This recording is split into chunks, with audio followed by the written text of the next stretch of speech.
Hey guys, this is Torno. Today we're going to be talking about top 10 cards to get for your ally decks in Avatar The Last Airbender. So this is getting ready for the Avatar decks that you might be wanting to build around allies. We're talking about allies from the past that will fit well into any ally decks you're planning on building with Avatar. And honestly, it looks like there's going to be a bunch of really nice ally stuff here. So if you've been kind of holding out on building like an ally tribal / kindred deck, there's going to be a lot of great options potentially. And I'm pretty excited about this. You know, this set just looks amazing. I'm very, very excited to see how it goes and stuff.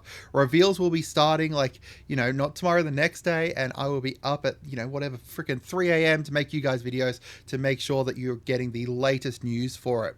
Now, if you are wanting to support the channel before we get into it, make sure you guys go over to our Ko-fi and support us there. We currently have a special discount code that is SLDCD. If you do that, then you get 15% off. We've had some, unexpected money stuff kind of come up and stuff. So this would be huge support and help us kind of, get back on our feet a little bit. Thank you so much for anyone who does support there. All right, so what do allies do? Allies are creature type that started back in Zendikar. Typically, allies are very wholesome and they're going to care about each other. They're like, a big band of friends. They're a big band of allies, you could say. They will either care about how many allies you have for their activated abilities and stuff. So like, tap, do something based off the amount of allies you've got.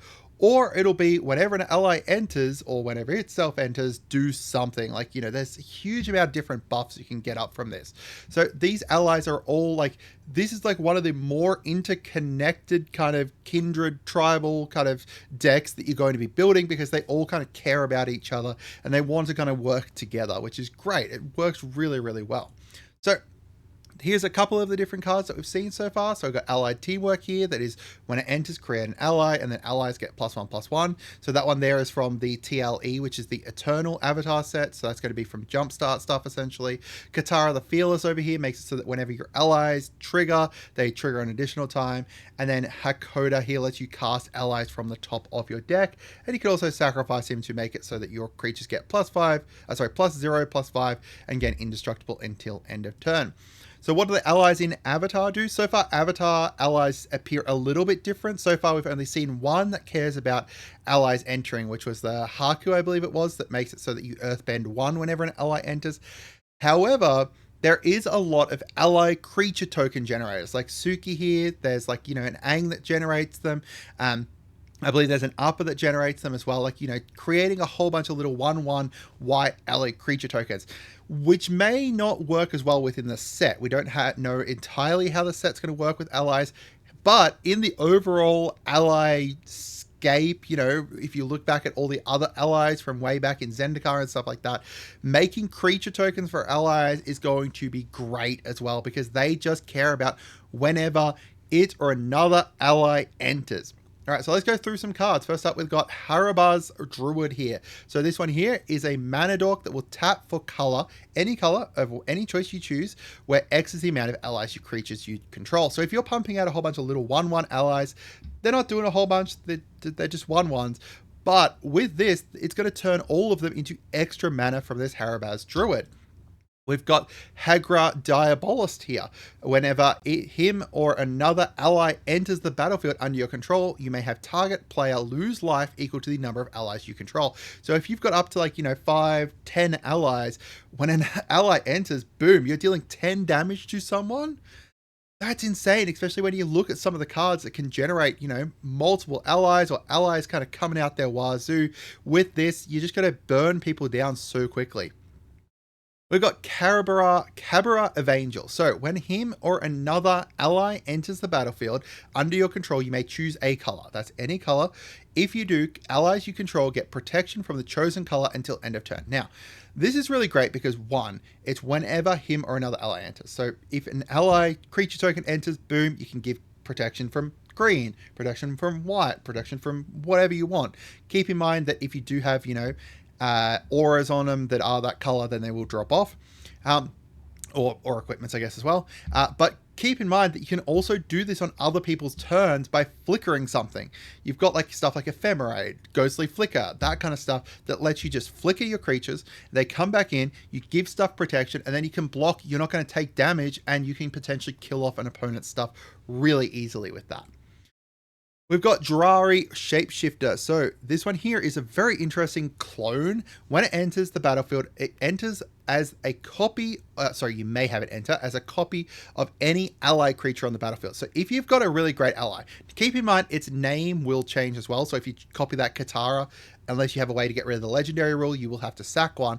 But if you copy, any of the number of other allies that we've got here, or any number of allies that come alongside the avatar set, boom, like you're off to the races. You're going to get huge amounts of value from just being able to copy. Like if you copy that Diabolist, boom, now each time an ally enters, you're going to deal twice the amount of allies in life damage to someone. It's going to be really bonkers. It's a great copy that's only costing you 2 mana as well. We got Ondu Cleric, which is the exact opposite here for the other one. It's going to gain you life based off the number of allies you control. It costs 2. It's a little 1/1, but boom, now every time an ally enters, you're going to gain, it enters, you gain, let's say 1 life because you haven't had something out before.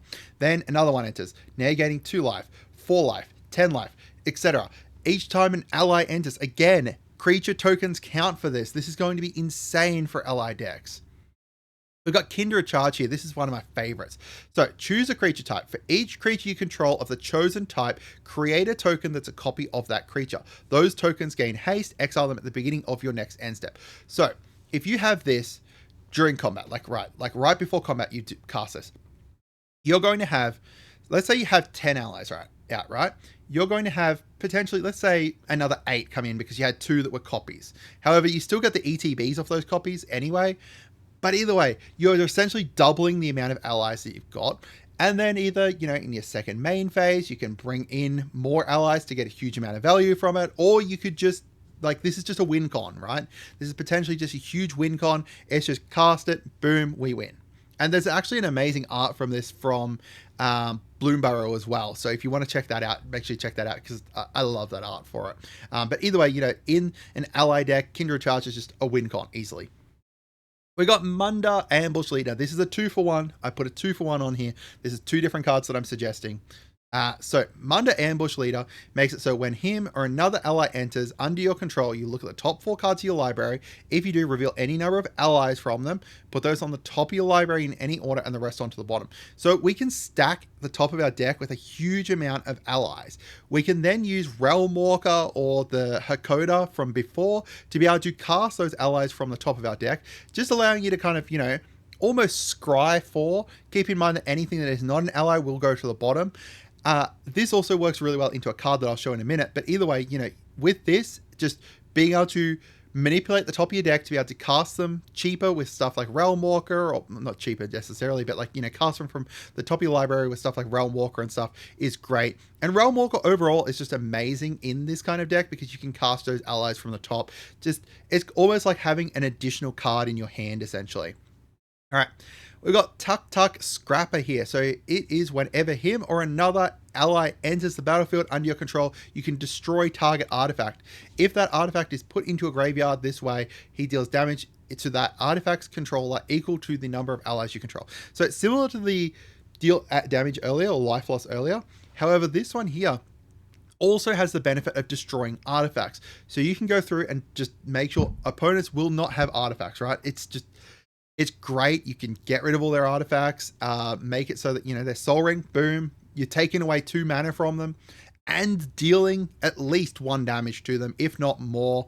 There is a huge amount of different uses for this. There is so many useful artifacts, like artifact lands, artifacts that, creatures, they've just got their, plain artifacts, their mana rocks, their equipments, their vehicles, whatever. This is going to be great to get rid of those. All right, and then finally here we've got Kindred Summons. Now, as I said about before, manipulating the top of your deck, so you just get a huge amount of allies sitting there. You can then cast Kindred Summons. Actually, it doesn't really matter about this one, like Kindred Summons for that. Kindred Summons will just look through your library as opposed to look at the top cards. That's more like a Genesis Wave kind of thing. But either way, you've got this here. You can reveal, so let's say you've got 10 allies out. You cast Kindred Summons. That's pretty easy with all the 1/1s because people don't think about 1/1s, right? They're looking at the big creatures out here. They're not thinking about All these little 1/1s are absolutely insane in an ally deck. This is probably one of the best creature token decks now because of the fact those 1/1s are just going to a huge amount of work with the rest of your allies. So you're going to reveal cards because, again, this does not care about the amount of creatures you got that aren't tokens. It's just any number of those creatures. And then you're going to put out however many creatures you've got of that kind onto the battlefield. So if you've got 10 allies, you get to reveal from your library until you reveal 10 allies, put them out onto the battlefield. That's also going to be 10 ETBs that all see each other, right? They all enter the battlefield at the same time. So if you've got one that comes in and it cares about the amount of allies you've got 20 allies out there. Absolutely bonkers, absolutely crazy, really, really great in this deck. The 1/1s actually are really funny because they're very similar to how my Voja deck works. My Voja spits out a whole bunch of 1/1 elves. People don't look past them until they are 10 elves because I've got that many. But either way, Kindred Summons is a huge, huge card in this kind of deck. But yeah, I'd love to hear from you guys as to what you think. Are you going to be building an ally tribal deck within Avatar The Last Airbender, the set that's going to be coming out? And, I'm very excited to announce all the stuff to do with that set.